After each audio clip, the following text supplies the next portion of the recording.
인생이라는 길을 걷다 보면 마치 꽃길을 걷는 것과 같은 그런 아름답고 또 좋은 날이 있는가 하면 누구보다 믿었던 사람에게 배신을 당한다거나 또 내가 감당할 수 없을 것만 같은 참 엄청난 고난을 만날 때도 있습니다.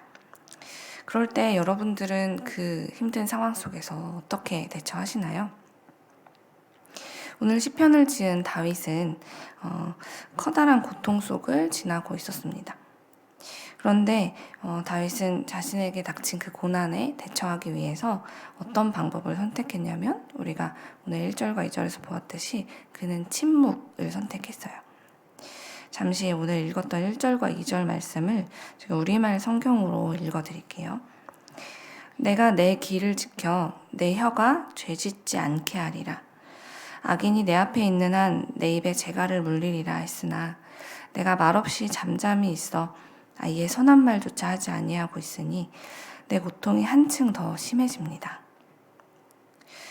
이 말씀에서 볼 수 있듯이 그는 고난을 지나는 중에 있으면서도 혹시라도 내가 하나님 앞에 죄를 지을까봐 또 말로 그 죄를 지을까봐 극도로 조심하고 있습니다. 짐승에게 물리는 그 재갈을 내 입에 물리겠다라는 각오를 하기까지 시인은 그렇게 자신의 언행에 조심하느라 선한 말조차도 하지 않을 정도였죠.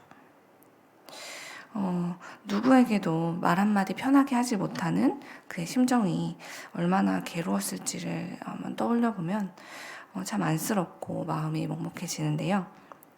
그러나 또 넓게 보면 그의 이런 행동은 이 모든 시간이 지나고 나면 절대 후회하지 않을 지혜로운 행동이라는 생각도 들었습니다. 여러분도 겪어보셔서 아시겠지만 힘들고 속상할 때 많은 사람들을 찾아다니면서 이런 말 저런 말을 하다 보면 얼마 지나지 않아서 내가 왜 주워 담지도 못할 말들을 이렇게 여기저기 했을까 하는 후회를 하게 되는 상황들이 꼭 찾아오기 때문이에요.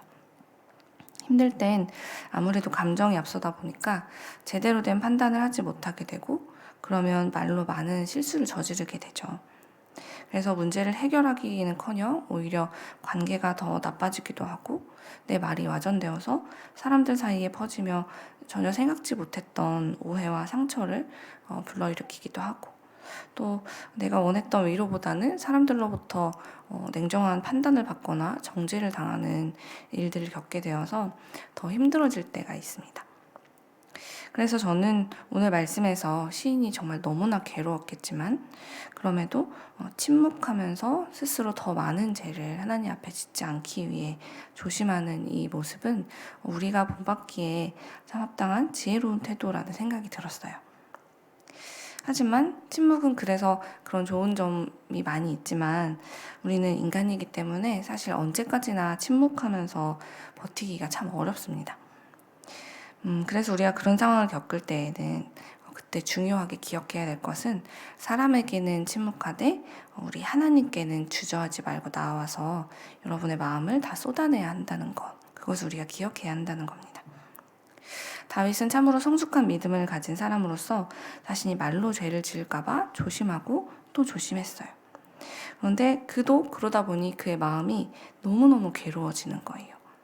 오늘 3절 말씀을 보면 그의 마음이 안에서 뜨거워져서 묵상하면서 속이 다 타버릴 지경이었다는 표현을 합니다. 그가 말하지 않고 침묵으로 견디는 동안 그의 마음속의 상처와 고통도 심해져서 하나님 부르짖지 않을 수 없는 상태가 되었다라고 그는 이야기를 하는데요.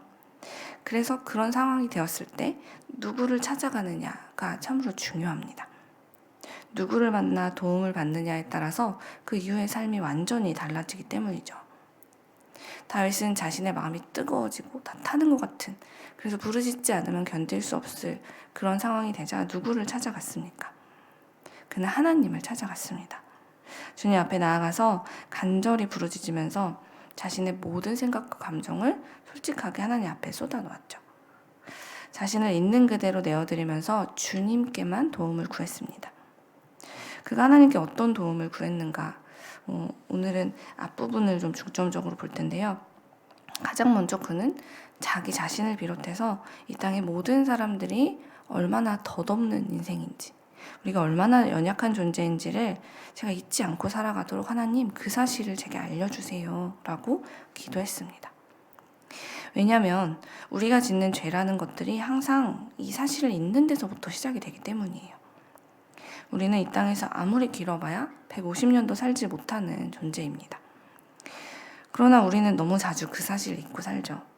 마치 우리가 영원히 사는 것처럼 이 땅에서의 부와 명예와 영광을 얻는 일을 위해서라면 내가 가진 건강과 시간과 재능, 재산, 이 모든 것들을 바치는데 어려워하지 않습니다. 하지만 우리가 이 모든 것을 다 바쳐서 세상에서 가장 높은 자리에 올라선들 온 우주의 창조주이신 우리 하나님 앞에 서면 어떻게 됩니까? 우리가 읽었던 5절의 말씀처럼 우리는 그저 한 뼘만한 정말 짧고 주님 보시기에 너무나 작고 연약한 존재일 뿐이라는 거죠. 우리가 아무리 세상에서 제일 가는 부를 가지고 전 세계에서 가장 유명한 사람이 된다 해도 생명의 주인이신 우리 하나님께서 나를 부르시게 되면 우리는 그 즉시 사라지게 되는, 정말 오늘 말씀에서도 시인이 말했던 것처럼 정말 그림자에 불과한 존재가 우리라는 것이죠. 우리가 제 아무리 역사의 한 획을 그을 정도의 명성을 쌓고 물질을 대단하게 소유했다 해도 결국은 오늘 6절의 말씀처럼 차곡차곡 쌓아두었던 나의 그 재물이 나중에 누가 갖게 될지 그 사실조차도 알지 못한 채 사라지는 것이 우리라는 것입니다.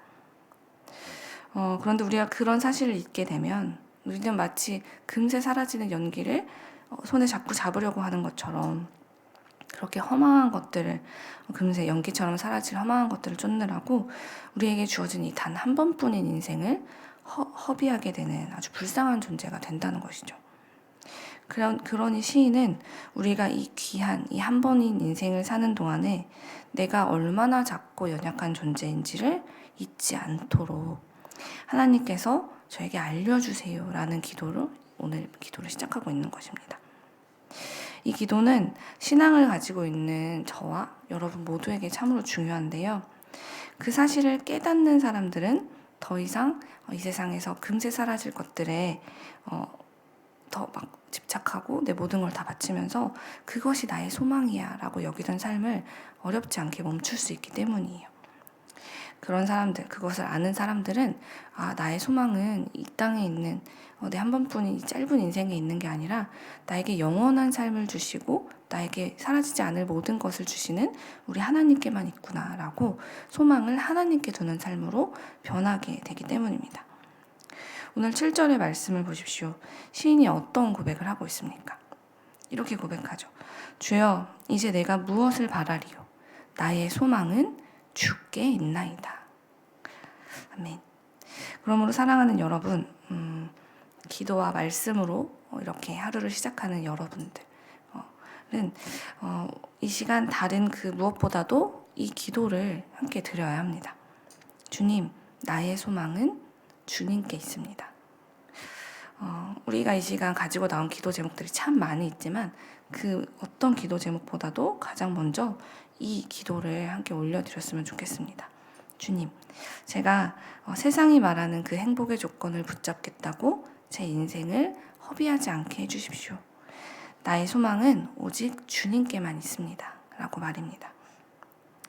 우리가 그렇게 기도하기 시작하면 하나님께서는 우리가 기도한 그대로 우리의 변치 않는 소망이 되어주실 것입니다. 우리 하나님은 그 일을 위해서 언제나 우리 곁에서 기다리고 계시거든요. 우리를 위한 가장 좋은 길을 만들어주실 뿐만이 아니라 내가 곧 길이 되어줄 거라고 이 땅에 찾아오신 분이 바로 우리의 좋으신 주님이시기 때문에 여러분이 나의 소망은 주님께 있습니다. 제가 자꾸만 사라질 것들에 마음 두지 않게 해주세요. 제가 그것보다도 오직 우리 하나님만 바라보며 가장 우선순위를 정하는 제가 되게 해주세요 라고 기도할 때 우리는 우리 하나님께서 정말 우리의 소망이 되어주시는 삶을 경험하기 시작할 것입니다. 그러니 우리 오늘 그 믿음 가지고 함께 기도의 자리로 나아가도록 하겠습니다.